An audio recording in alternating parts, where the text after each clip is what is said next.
Buenos días. El tema a tratar hoy son los conflictos y la paz en el mundo. Tengamos presente que los conflictos pueden ser personales, de grupo, ideológicos, religiosos, filosóficos, armados y entre países. Lo importante aquí es tener presente que no se puede establecer un manual para resolver los conflictos porque cada uno tiene una dinámica particular, un proceso, y la solución vendrá cuando ambas partes, ¿sí?, tengan una actitud de cooperación y de diálogo.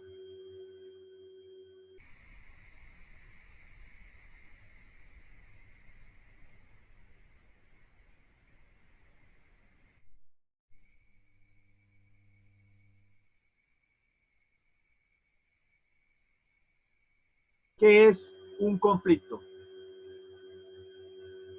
Es una situación en la que dos o más actores con intereses o valores contrapuestos y en ocasiones incompatibles no encuentran un modo de resolver sus diferencias. La palabra clave cuando hablamos de conflicto es diferencia, ¿sí? Desacuerdo. Como seres humanos, cada uno tiene un pensamiento diferente.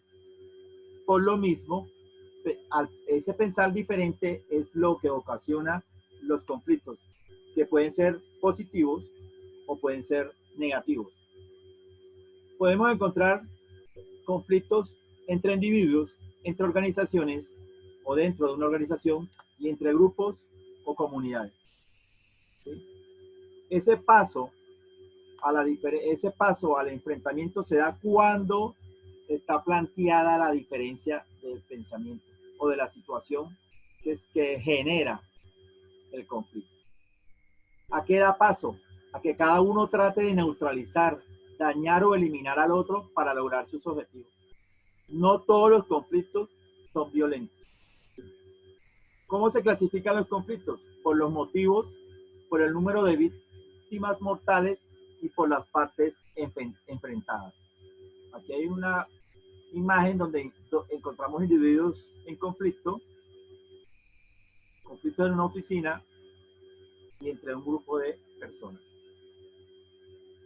Según los motivos, se clasifica de relación y comunicación, que se originan cuando encontramos fuertes emociones negativas, los estereotipos y cuando la comunicación es deficiente entre las partes, ¿sí? Hay una percepción de valores o intereses incompatibles. Los conflictos de autoridad se relacionan con el reparto de poder y la repartición de autoridad en la sociedad, producto de la desigualdad y la falta de oportunidades entre los sectores más desfavorecidos del país. También se da cuando las acciones de los grupos que se oponen a la autoridad y actúan al margen de la ley. Hay conflictos identitarios, que es la manipulación y utilización de las diferencias que se dan entre las etnias, diferencias religiosas, tribales y lingüísticas. Y por último, la clasificación por recursos. Encontramos por ese control y deseo del uso de los recursos naturales, sobre todo los energéticos y los hídricos. Según las partes enfrentadas, se clasifican en internacionales o interestatales. Es cuando se involucran dos o más estados que se disputan el territorio, los recursos naturales y las posiciones de dominio. También hay conflictos internos o intraestatales, que son lo contrario al anterior, que están al interior de un mismo estado cuando un grupo intenta mantener o tomarse el poder por la fuerza. Por último, encontramos por el número de víctimas mortales, que pueden ser simples cuando el número de víctimas es inferior a 1000, pueden ser de baja intensidad cuando hay más de 1000 víctimas mortales, pero en un periodo menor a un año, y los hay de alta intensidad cuando se eleva el número de víctimas por encima de los 1000, pero en un periodo por encima del año. El estudio de la guerra y la paz. Hay conflictos que permanecen latentes durante un periodo y de repente se manifiestan de manera violenta. La reflexión del origen y factores que intervienen en la guerra son objeto de estudio. Por eso en el siglo XX surgieron dos escuelas, el realismo y el idealismo político. En el realismo podemos encontrar a Maquiavelo, ¿sí? Acuérdense que Maquiavelo en su libro El Príncipe habla del mantenerse en el poder, no importando la forma. En este caso, él habla que de ese realismo político es el manifiesto de cuánta diferencia hay entre cómo se vive y cómo se debería vivir. No se puede renunciar a lo que se hace por aquello que se debería hacer. ¿Sí? La sociedad y la política están sujetas a unas leyes determinadas por la naturaleza humana, ¿sí? Donde se caracterizan por esa lucha constante o ese deseo de estar en el poder. Por eso se vuelven competitivos y egoístas. Según el realismo político, el mundo está compuesto por estados, cada cual lucha por proteger su existencia, que esa existencia que abarca su territorio, su soberanía, su identidad política y cultural. En la imagen vemos la mano sostenida al mundo, o sea, representado ese realismo político en el deseo de poder dominar todo el mundo. El realismo como teoría política entonces se construyó a base de entender la historia como el resultado de la naturaleza del ser humano a codiciar el poder y desear la dominación de otros.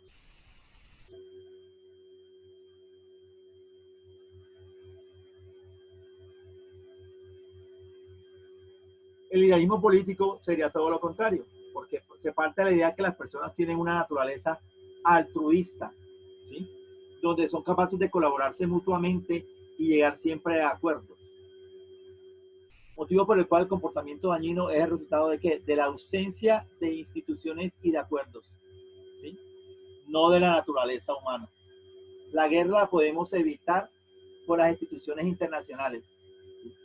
Fueron promotoras de organizaciones internacionales como la Sociedad de las Naciones, se formó con la Primera Guerra Mundial, que precedió a la Organización de las Naciones Unidas, que nace terminada la Segunda Guerra Mundial y empiezan a retomar la importancia los derechos humanos.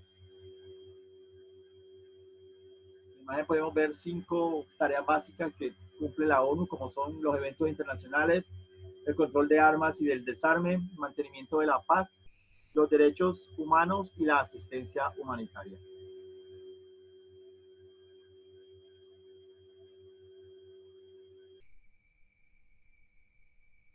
La regulación y neutralización de los conflictos armados. Aquí entra el derecho internacional humanitario, que va a proteger a las personas en tiempo de guerra, evitando el sufrimiento humano en tiempos de conflicto armado. Hay ciertos principios que lo regulan. Vamos a mencionar 2. El primero sería la distinción, donde las partes en conflicto deben distinguir en todo momento entre la población y los combatientes. ¿Sí? Los ataques deben ser dirigidos únicamente contra los combatientes y no contra la población civil. Se hará también distinción entre los bienes civiles y los objetivos militares. Los ataques no pueden ser dirigidos contra los bienes civiles. Eso es en cuanto al principio de distinción. ¿Sí? Siempre deben de tener en cuenta los combatientes, o sea, los militares, por decirlo así, y la parte civil, que es la que no está participando en la guerra. El principio de proporcionalidad. ¿Sí? En este se prohíben las armas y los métodos que causen a las personas civiles y a sus bienes daños excesivos con respecto a la ventaja militar concreta y directa prevista. Aquí podemos encontrar ciertas funciones del derecho internacional humanitario, como es proteger a los heridos en conflictos armados, brindar amparo a las personas y a sus bienes, organizar las relaciones entre los estados, regular los medios, estrategias y métodos de combate en los conflictos armados, atenuar los daños que surjan durante los conflictos, establecer límites a los estados para impedir que violen las normas del derecho internacional humanitario.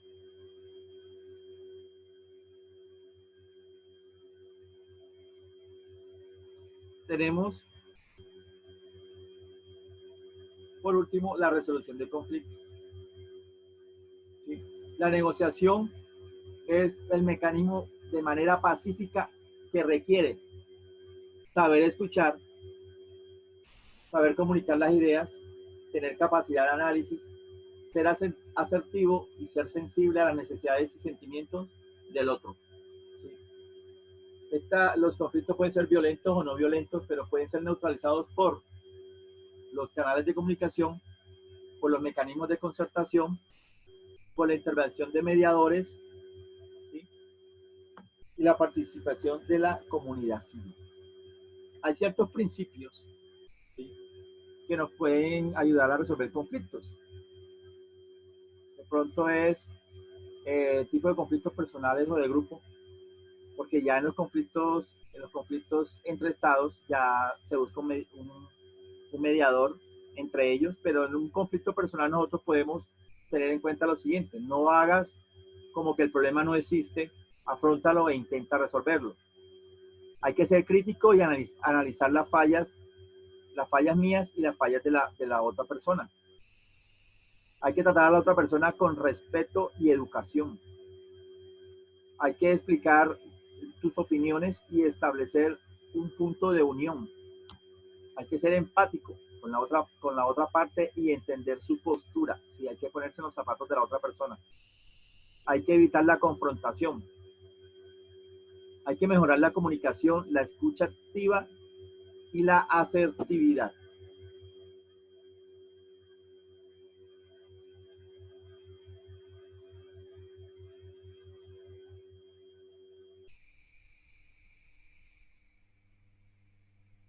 Con esto damos por terminada la clase. Cualquier inquietud que tengan, cualquier duda o algo para comentar, lo haremos en el horario que se está establecido como asesoría de cada uno de nosotros. Que tengan un resto de día agradable.